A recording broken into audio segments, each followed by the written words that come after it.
जिसने अपनी जिंदगी में इस पवित्र पावन जो महापुराण की कथा को अपने जीवन में उतार लिया, उसका संपूर्ण जीवन सार्थक।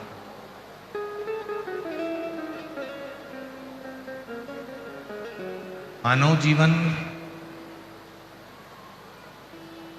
उस परमात्मा की सबसे बड़ी एक गिफ्ट है,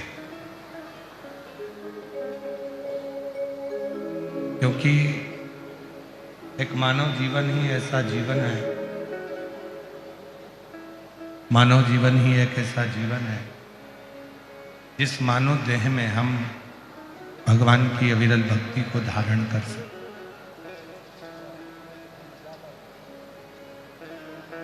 मानव शरीर ही एक ऐसा शरीर है जिसमें हम परमात्मा की अविरल भक्ति को प्राप्त कर सकें।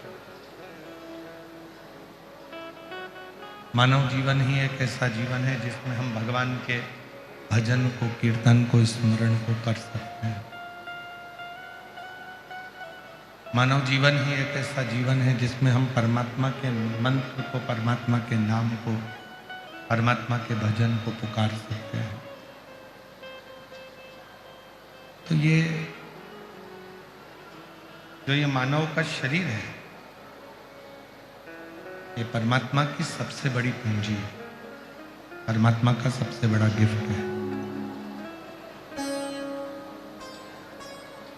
और यदि मानव शरीर आपको और हमको मिला है, मनुष्य की देह यदि आपको और हमको प्राप्त हुई है, तो उस मानव देह में, मानव शरीर में हम जितना हो सके उतना प्रभु का नाम भी लें, भजन भी करें, स्मरण भी करें और परमात्मा की सेवा भी।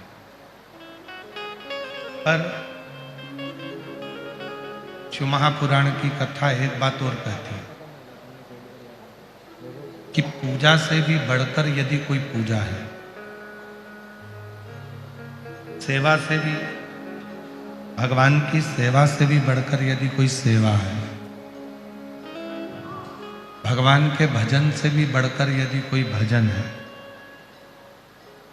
भगवान के नाम कीर्तन से भी बड़ा कोई कीर्तन है, भगवान के भी नाम स्मरण से भी बड़ा कोई यदि स्मरण है, तो वो स्मरण है नर के रूप में जो नारायण पृथ्वी पर भ्रमण कर रहे हैं, उनकी सेवा कर लेना ही सर्वश्रेष्ठ सेवा है।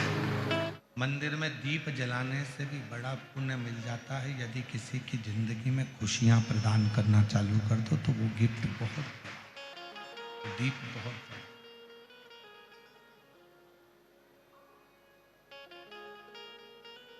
भूखे को भोजन करा दो, प्यासे को पानी पिला दो, उससे बढ़कर कोई गिफ्ट नहीं हो सकता।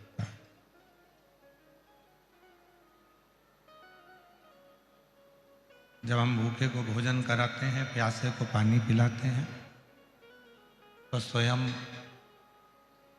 हमारा देव अधिदेव महादेव खुद प्रसन्न हो जाता है। जब हम किसी भूखे को भोजन कराते हैं, प्यासे को पानी पिलाते हैं,